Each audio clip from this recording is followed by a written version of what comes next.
En ce dimanche 8 août 2021, l'église Notre Mère célèbre le 19e dimanche du temps ordinaire de l'année liturgique B, qui coïncide avec le 11e anniversaire de la vie sacerdotale de M. l'abbé Irénée Moquet, qui est le célébrant du jour.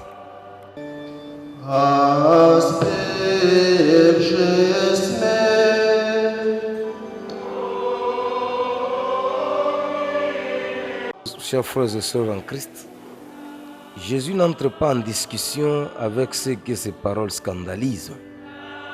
Il leur rappelle les promesses énoncées par les prophètes et ce que l'Écriture dit de la manne, ce pain venu du ciel. Il veut ainsi non les convaincre par des arguments irréfutables, mais les amener à s'interroger loyalement, sans préjugés, sur le sens du signe des pains multipliés et sur sa véritable origine.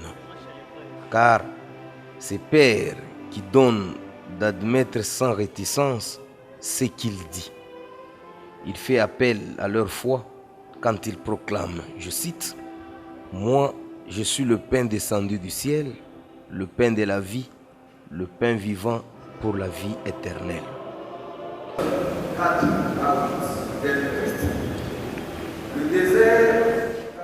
Dans la première lecture tirée du premier livre de Rois, au chapitre 19e, du 4e au 8e verset. Le désert, 40 jours, un pain venu du ciel qui donne la force d'aller jusqu'à la montagne de la rencontre avec Dieu. Ces notations font songer à l'Exode et à la manne. En outre, Élie, prophète hors de pair, a été considéré dans le Deux Testaments comme précurseur et figure du Messie. Dans la deuxième lecture, extraite de la lettre de Saint Paul apôtre aux Éphésiens, au chapitre 4e, du 30e verset jusqu'au chapitre 5e, les deux premiers versets. Fidélité à l'esprit reçue lors du baptême, imitation de Dieu et du Christ, dont toute l'action est inspirée par l'amour. Telle est la morale chrétienne.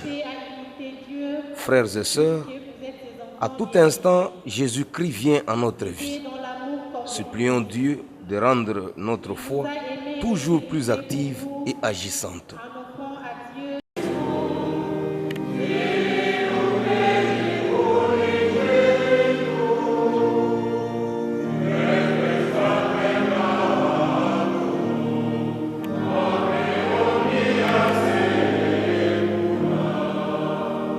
Les certitudes et les assurances trop humaines ne sont pas signes de l'Évangile. Supplions Dieu de faire de son Église la messagère authentique de la vérité. Prions le Seigneur. Seigneur Jésus, tu as voulu l'unité du genre humain.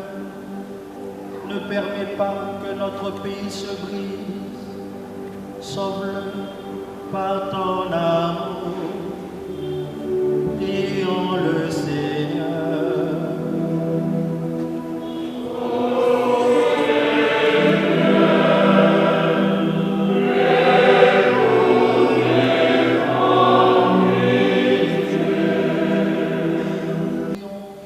La société actuelle est source de conflits humains, familiaux, sociaux, politiques, internationaux.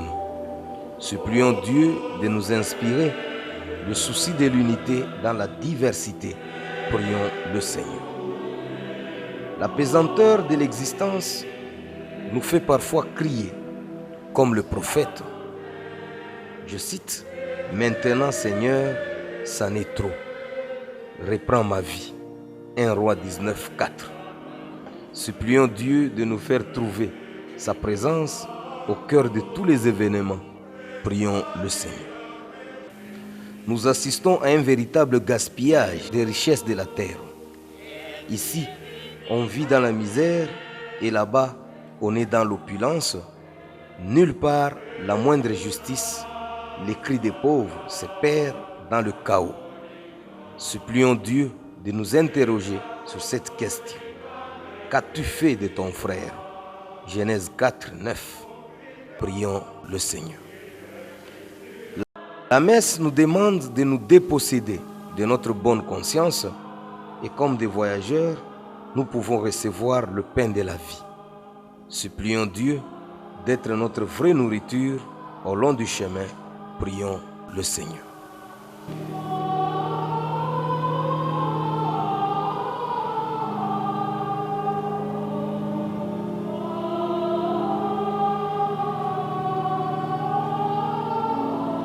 Chers frères et sœurs en Christ, en ce jour, l'Église Notre Mère nous donne un thème très capital. Je cite, « Le Christ est le pain qui refait les forces ». Fin de citation. Chers frères et sœurs, la liturgie de la parole de ce dimanche nous invite à contempler le Christ comme pain de la vie. Il nous rappelle le besoin de le recevoir dans la Sainte Communion pour participer à la vie divine, pour vaincre les tentations, pour que se développe la vie de la grâce reçue dans le baptême. Dans la première lecture, 1 Roi 19, 4 à 8, le prophète Élie, craignant d'être découvert par les espions de Jézabel, ordonna à son serviteur de le quitter pendant qu'il ferait encore une journée de marche dans le désert. Il s'assit sous un buisson qui donnait un peu d'ombre afin de se reposer. Il était si découragé, exténué et doutant de lui-même. Il craignait pour sa vie et demanda la mort. Oubliant les bienfaits de Dieu dans sa vie durant les moments difficiles. 1 Roi 17, 1 à 6, 1 Roi 17, 8 à 16, 1 Roi 18, 20 à 39. Le prophète regardait ces circonstances plutôt que de regarder vers Dieu. Dixit J.F. Walvoord. Voilà que le Seigneur lui vient en aide pendant qu'il dormait, en lui donnant de la nourriture pour refaire ses forces. Dieu redonna alors au prophète le soutien spirituel et corporel dont il avait besoin. En effet, Dieu ne cesse de nous donner le souffle de la vie ainsi que tout ce que nous avons besoin pour vivre. Cependant, nous ne sommes pas souvent reconnaissants. Nous l'attristons par notre manque de foi et de confiance. Saint Paul, dans la deuxième lecture, Éphésiens 4, 30, puis 5, 2, martèle là-dessus. En fait, l'apôtre des nations insiste sur le fait que le manque de confiance ou de foi en Dieu nous entraîne à la mauvaise conduite vis-à-vis de nos frères et sœurs. Ainsi, les chrétiens ne doivent prononcer aucune parole mauvaise, mais des bonnes paroles pour édifier. Les bonnes paroles communiquent une grâce à ceux qui les entendent. Les chrétiens sont appelés à avoir des paroles conformes à la vérité, des paroles qui exultent ou qui excluent l'amertume, l'irritation, la colère, les éclats de voix ou les insultes, ainsi que toute espèce de méchanceté. Tout cela doit être éliminé de la vie des chrétiens. Dans l'évangile, Jean 6, 41 à 51, le Christ fait appel à la foi et la confiance après son discours sur le pain de la vie qui avait jeté le doute sur sa personne dans le chef de ses contemporains. En fait, les Juifs étaient scandalisés et intrigués par ces paroles moins claires. Moi, je suis le pain vivant qui est descendu du ciel. Si quelqu'un mange de ce pain, il vivra éternellement. Sa chair et son sang donnent la vie éternelle à ceux qui le reçoivent. C'est la foi en la mort de Jésus qui procure la vie éternelle. Tout comme une bonne nourriture et une bonne boisson soutiennent la vie physique, de même Jésus, qui est vraiment une nourriture et un breuvage spirituel, soutient ses disciples spirituellement. Chers frères et sœurs, nombreuses sont les faiblesses humaines. C'est pourquoi la rencontre avec le Maître dans la communion doit être fréquente.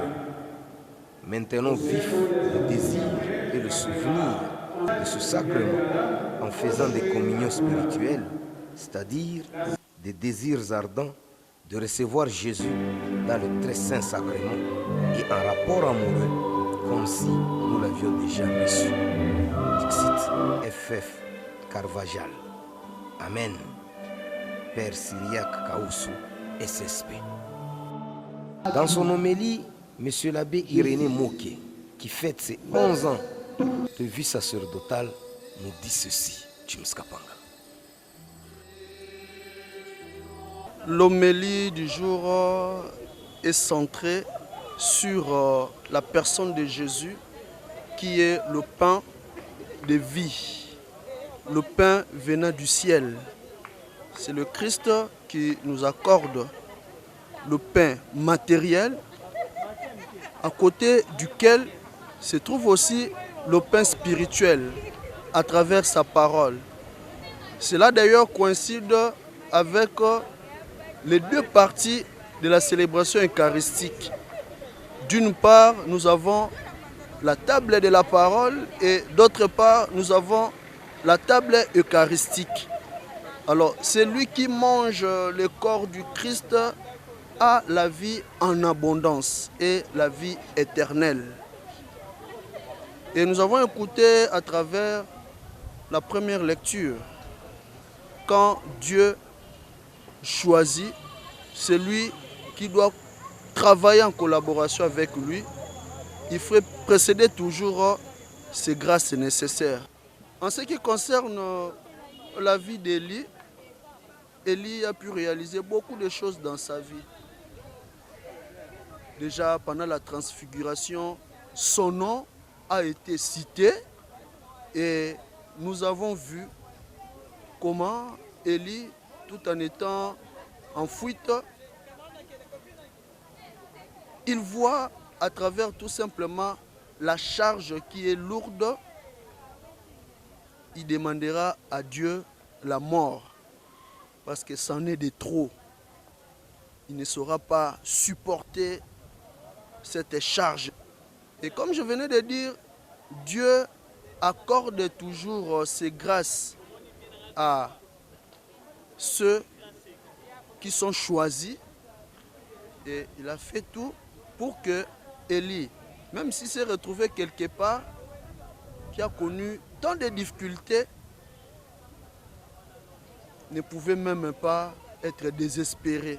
Quand nous arrivons à connaître des moments de tribulation, des moments de souffrance, des moments de peine, faisons l'expérience d'un Dieu qui est présent et qui nous accorde toujours le nécessaire. Un petit mot pour les 11 ans. Ce n'est pas une mince affaire. Comme je venais de réaliser 11 ans de la vie sacerdotale, je ne peux que rendre grâce au Seigneur. Comme je dis pendant mon homélie et les écrits qui se trouvent sur mon effigie, tout est grâce. Et pourtant des grâces, nous rendons grâce tout simplement à ce Dieu-là. Que les dieux puissent continuer l'œuvre qu'il avait déjà entreprise en moi.